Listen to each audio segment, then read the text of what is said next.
This is George Dionne with Metal Express Radio, and I'm here with Blaze Bayley. How you doing today, Blaze? Good, thank you, George. Thank you very much for having me on your show. Hey, thanks for being here. I appreciate it. If I knew absolutely nothing about Blaze Bayley, how would you describe your music to me? I'd say it's British heavy metal with passion and a certain edge to it that makes it emotional. And I always try and do interesting lyrics as well. I definitely agree with that description. I was listening to your new album this week, War Within Me, that comes out on April 9th, 2021. Very good album, very strong, kind of took me back to the Silicone Messiah days as far as where I first learned about Blaze Bayley. You say that this album was made to kind of deliver positive feelings. Do you want to expand upon that? Well, I came back from South America in February. We'd been on tour and we came back, and there was no COVID in South America at that time. And we came back into Paris to get the connecting flight to London. And there were posters up everywhere and everybody's wearing a mask as far as they could and things like this. And it's, oh, this is really happening. And I was always scheduled to record a studio album in 2020. And when we got to the writing in March, I started to think, this is a tough year and all the gigs are starting to get postponed or cancelled. The touring's going, and that's tough for us, but it's going to be tough for everybody. And if my fans have been waiting 2 years for a new studio album, I feel I have an obligation now to do something that is positive and uplifting, something that will make my fans feel better at the end of the record than they felt before the start, before they heard it. And I know quite a few of my fans on first name terms, because up until now, there has been a free meet and greet at every headline Blaze Bayley show. And I thought, well, people will get this album. They've been waiting 2 years for it, and they're going to put their headphones on. I'm going to be in their head. They're going to put me in their car and have me there while they drive everywhere. They're going to take me to their bedroom and put me on the hi-fi there with the lights out. So what am I going to say when I get there? And it became apparent, really, that I've got to be very careful and put something together that is uplifting. It's heavy. It is dark in places. But the whole story of the 10 songs at the end is, if you feel weak, you can grow strong. If you're in a storm, eventually the storm will end. And if you feel hopeless, that's only for now. And it won't always be that way. There is hope. And that's what I wanted to do. So we had a few ideas in the vault and we got those out and started messing about with them. We had some new ideas that we wanted to work on. We had the names of the scientists that we wanted to do, and it went from there, really. And I wrote about my own experiences and my own difficulties that I've been able to overcome. I mean, nothing really to compared to what a lot of people have gone through, but still what I've overcome, and my mental health problems and getting through that. So overall, we were very careful about the music that we chose to go with the lyric and which part of the voice we wanted to use in each lyric. And we kind of built it up. Sometimes we had luck and a bit of inspiration and things went quickly. Other times things just took hours. Oh, I don't want to be here till 2 a.m. What time is it? 3 a.m. Oh, so that was it really. And Chris Appleton is my co-writer and co-producer on the album, and he's also the guitarist. And we kind of challenged each other, really. You know, I wanted an album that made me feel as good as listening to an album when I was 14 and getting into heavy metal. I wanted an album that felt like the albums that seduced me and made me have this lifelong love of heavy music. And we used every cliche and trick in the book, and we weren't ashamed to be cheesy. In fact, if we were putting cheese on it, man, it was double layered and extra strength. It's like, right, and now we hit the E chord, and we keep it going, and we keep it going. Arms in the air. No, we can't. Yes, come on. And that's how we did it. Right, this is at the end of the solo. No, that's the beginning. That was just the melody part. And we kept going like that, you know. And right, it's got to be quiet. We need the voice on its own. We've got to go down to a whisper. Then we've got to build back up. Well, everybody knows what's coming. It's been done 100 times before. I don't care. I love it. That's what we're going to do. And we kept going. We kept going like that, you know. And some of the lyrics are unusual because they're personal, and not many people write about scientists. But for me, you know, the way that the world is and this incredible technological revolution that I'm living through, it's amazing.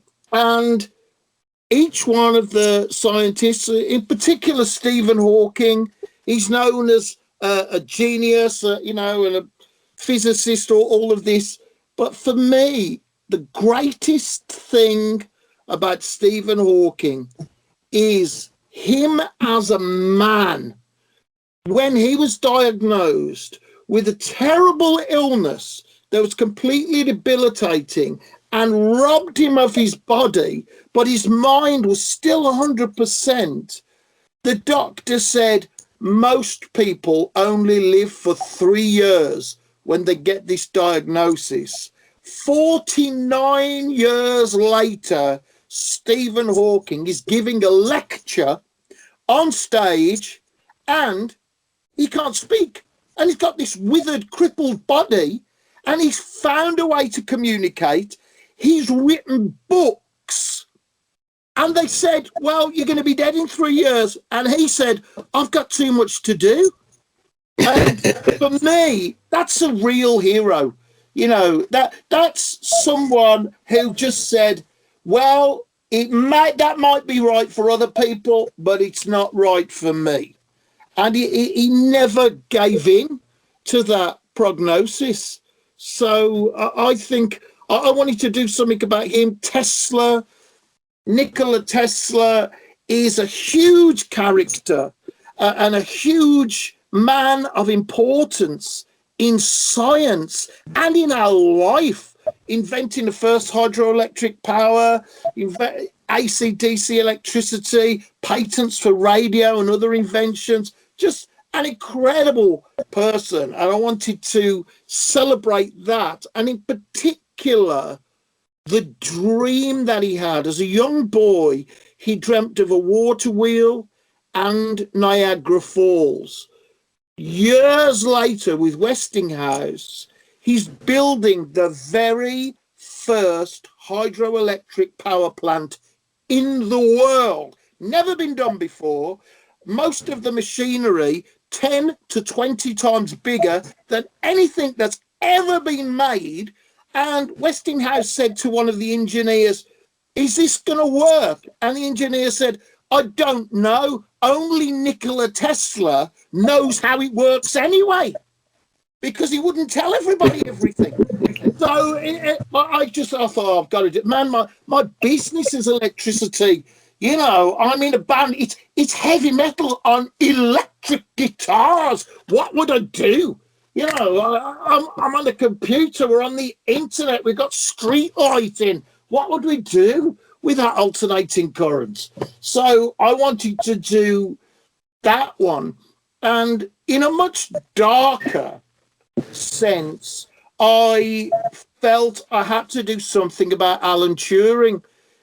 His contribution to the defense of the nation in World War II, we just don't know how important that was, and if he was personally responsible for saving the nation when he cracked the Enigma code and he built the first electric computer. I think he's commonly regarded as the godfather of modern computing, and he dreamed of thinking machines. Now, Elon Musk, of course, has this relationship because he's named his car after Nikola Tesla. So Elon Musk is warning of the intelligence of machines. What is going to happen when we do find intelligent machines? And as Elon Musk warns, we're racing towards something that we don't know the consequence of, and it's possibly worse than atomic weapons, because when this intelligence, artificial intelligence, but how can it be artificial if it's a real intelligence? According to the Turing test, which is the benchmark test that people will give the artificial intelligence, then the first thing they have to do, according to the Turing test, the machine has to deceive the human into believing that the machine is human. So the first interaction of actual artificial intelligence is deception. So actually, that means, well, we're going closer to Terminator and the Matrix than we are to some benevolent, life-affirming and life-supporting machine. It's horrific. Deception is the first thing. So you're teaching the machine to lie. And if the first thing it does is lie, what's it going to do after that? When will you ever know it's telling the truth? And that is part of what that song is about. I just think we've got to be concerned, or someone's got to say something, not just Elon Musk, but the rest of us. We should be concerned about artificial intelligence and what the capability of it will do and what it'll do. You know, is it going to be the next phase of evolution on this planet? The dinosaurs got wiped out, we think, by an asteroid meteorite hitting the Earth and causing a nuclear winter and incredible devastation. Is this the next thing that happens? You know, humans are the dominant species now. But what will happen when artificial intelligence takes over? Will everybody be so dependent on their phones? If your phone wanted to shut down your bank account, it absolutely could, and you'd be in huge trouble. Or if, you know, a lot of people are using home automation, they could just shut your home down if they were angry. It's worse than that. It's worse than that, George, because you're thinking in a simple thing of, oh, we'll stop this. But it's really much worse than that, because the machine will be as intelligent, more intelligent than you or I. It will have every book in history, every psychology, every psychiatry book. It will have everything from YouTube. And so it's not going to be as simple as, I'll shut it down. It would be more sophisticated, in my opinion. It would say, I'm going to show everybody your photo album. And it's like, oh, well, I don't really want people to see, photos. Right. A lot of people are going to go, oh, no, my girlfriend's going to go mad. Or they're going to go, my wife will go mad about what I did with my ex-girlfriend.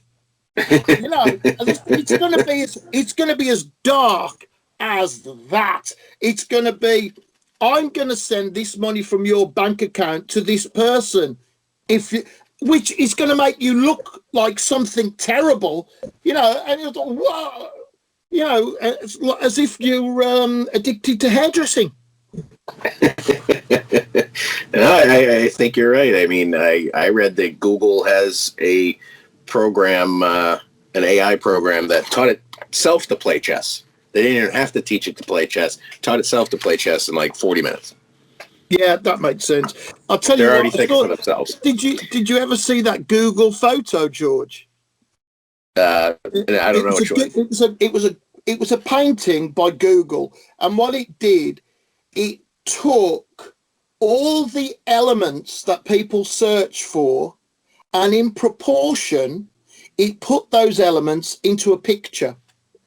And I felt physically sick, because a lot of it is cats and dogs and animals turning into other things, and it's distorted. Of course, it makes complete sense the way it's put together. And I felt physically sick. I couldn't look at it for too long. It was so disturbing, And I think that this is one of the dangers. That's why I'm advocating that, people listen to more heavy metal. And I actually am a doctor of heavy metal music, self-appointed. And I'm saying, listen to War Within Me, and your mental health will improve, and it'll also, give you a kind of immunity to stupid people. Well, heavy metal music has definitely been sending messages for years as far as the world around us, and yeah, you're certainly doing it here. And I agree with you. More people should pay attention sometimes to the lyrics. Yeah, I have always taken time over my lyrics. Sometimes you can't do every single one as something fantastic, but sometimes I've been lucky and I've really got something nice that's meaningful, and I'm lucky enough that I've been able to meet my fans, and people have said, oh, this song really means something to me, or this album got me through a difficult time in my life, or this is the album I take to the gym. These are my workout songs. And I know, it could be anybody, but for me, that is a very special feeling. And that was something that I was very careful about when we started on the writing of this album. I was aware and thinking of those people who were saying, oh, these are the songs I work out to. And a couple of the songs I thought, right, is this going to work in the gym? When you do, you're doing your reps in the gym, is this going to work? When you're tired, is this going to work? And other ones, I was thinking, when you're doing your walk, if you're basically on your walk, is this song going to work? And that was a part of the thinking that I had. And it just felt to me, I know it's just, I'm a tiny artist. I'm an underground cult performer and cult artist. But to me, it felt important to take the opportunity, if I could do something that would reinforce people's hope, however little they had, or reinforce people's sense of identity, then I really wanted to do that. And I hope that we have done that. And most of the fans that have heard the two singles, War Within Me and 18 Flights, have been very, very positive about the vibe that they've got. So I'm hoping for the best, really. Being at home now versus being on the road, you've probably interacted. Absolutely, it's great.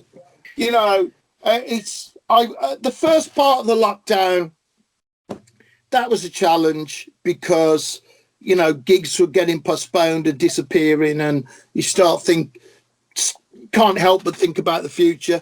Second part of the lockdown, actually making a record, doing something positive, not really thinking about the future, just staying in the moment, get on it, you know, getting through every day. And in this third part, journalists have got the album, we've got 2 singles out that fans are listening to, and people are getting the vibe of what we were trying to talk about and the message that we were trying to get over. So it's worked really well. And on this lockdown, I've been thinking less about the gigs, and I really miss my fans. But on this lockdown, I've been thinking more about sleeping on the floor in the airport.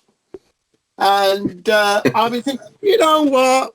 Getting up at home and having a choice of food that's not a flavour of pizza. Actually, that's not so bad. And waking up in my own bed and being able to go to bed almost any time is so much better than lying on the floor in the airport waiting for the check-in desk to open because the weather stopped a flight.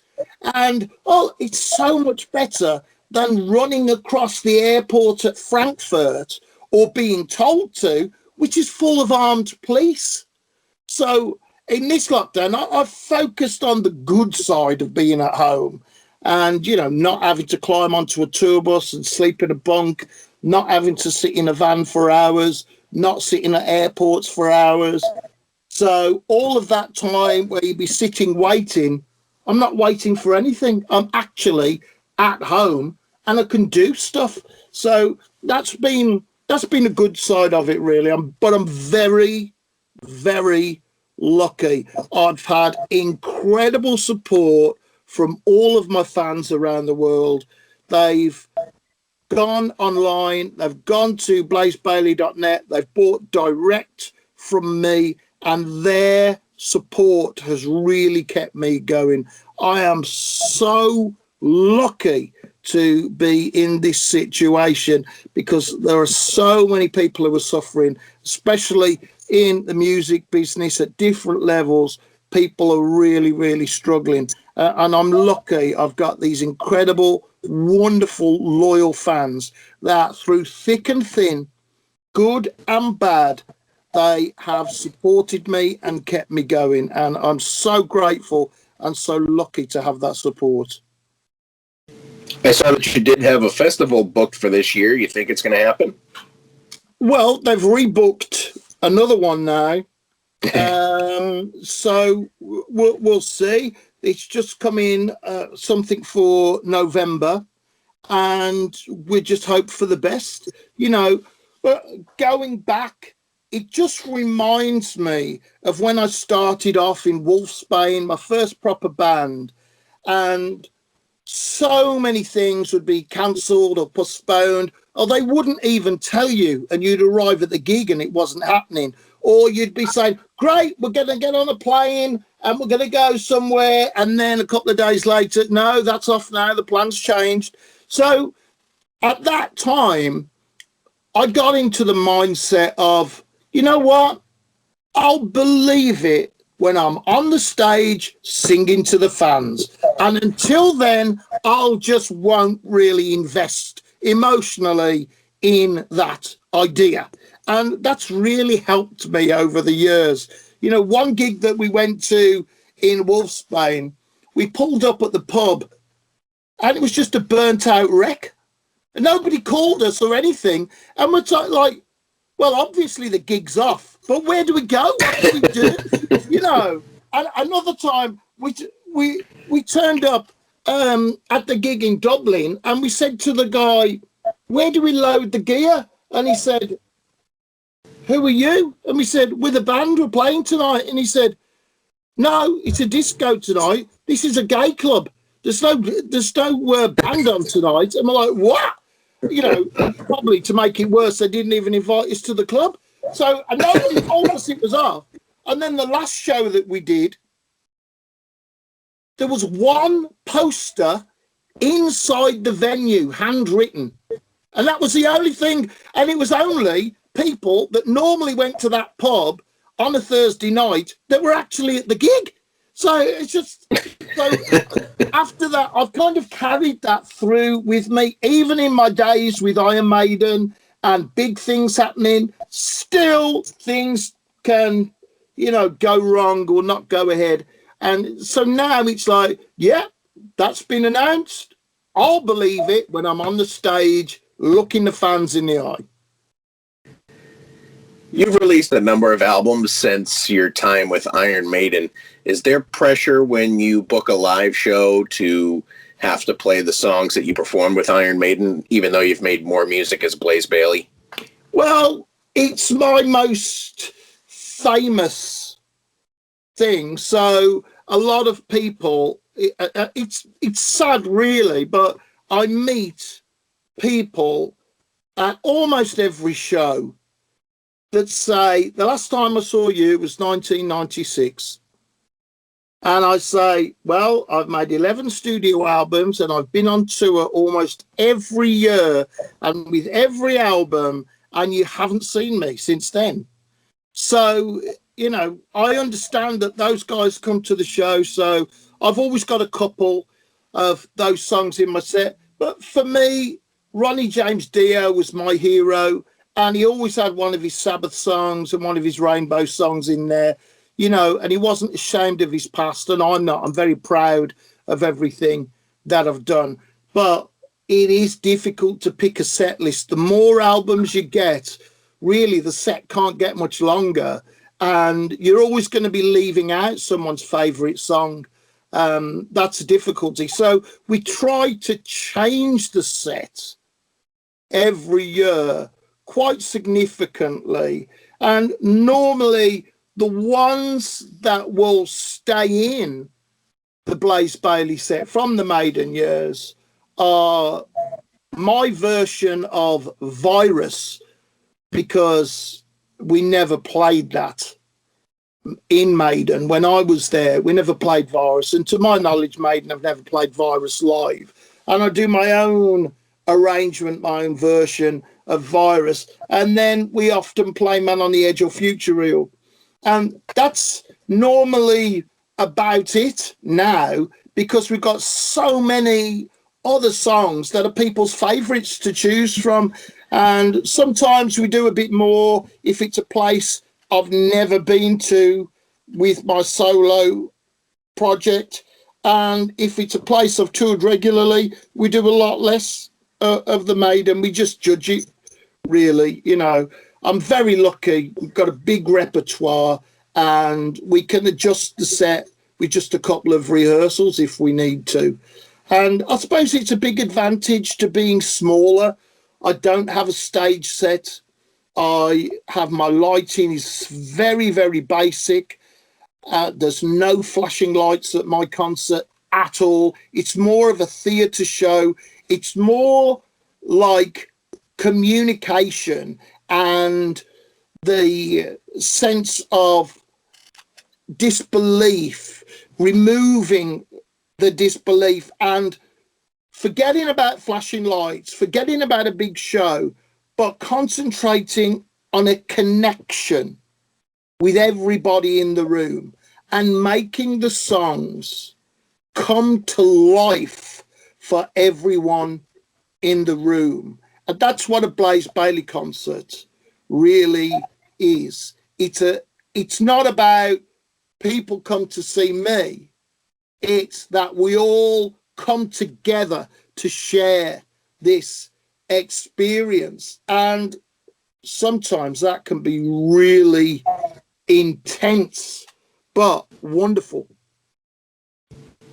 Absolutely. And as I mentioned before, your new album, War Within Me, comes out on April 9th. It's a great album.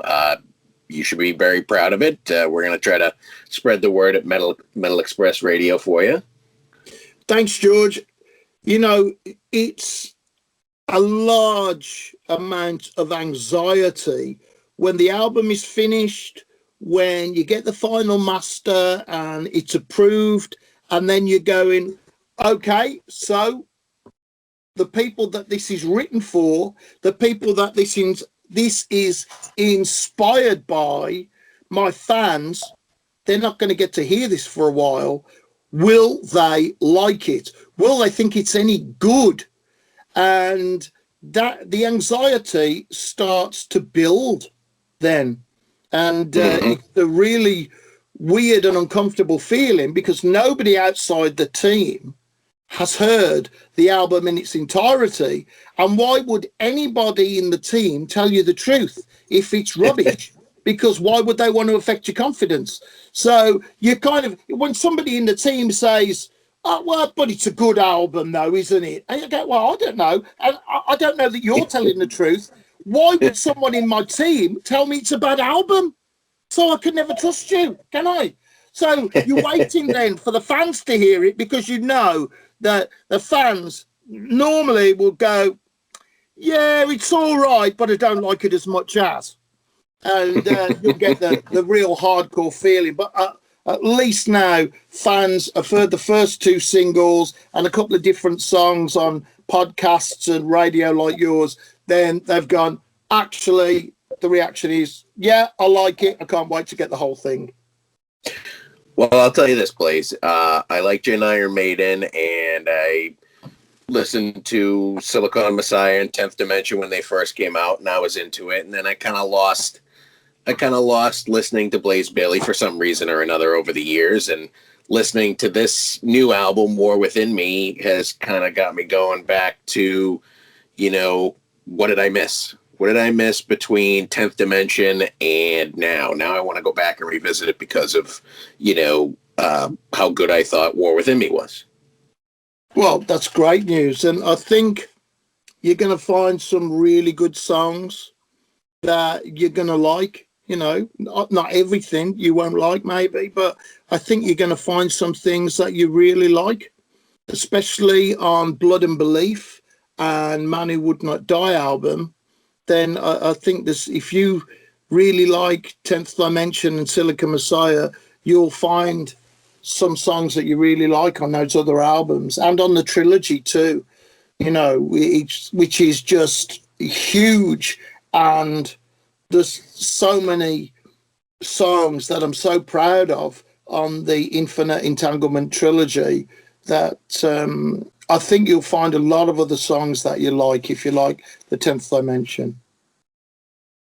Exactly. And I think that fans like me that are like, oh, maybe I'll check out this new Blaze Bayley album, maybe they'll go back and revisit the catalog and stuff like that. So it's a good thing all around. Yeah, I hope so. And the main thing that I would like to happen is that people sometimes at least feel this is a go-to album on the days when coffee is not enough. There you go. You should put that right in the promotional materials. I like that. That's all I got for you today, Blaze. I really appreciate you taking the time. Okay, well, thanks, George. Thank you for your support and good luck with your show. Thank you for having me on. And I'd like to say a huge thank you to all of my fans that have supported me and are supporting me and making it possible for me to be a full-time heavy metal singer, and the fans that have pre-ordered and made it possible for me to make the album War Within Me. Thanks, everybody. Thank you so much for supporting me, especially at such a difficult and challenging time in human history. Indeed. Blaze, thanks a lot. I appreciate it. You're very welcome, George. Thank you very much for your time.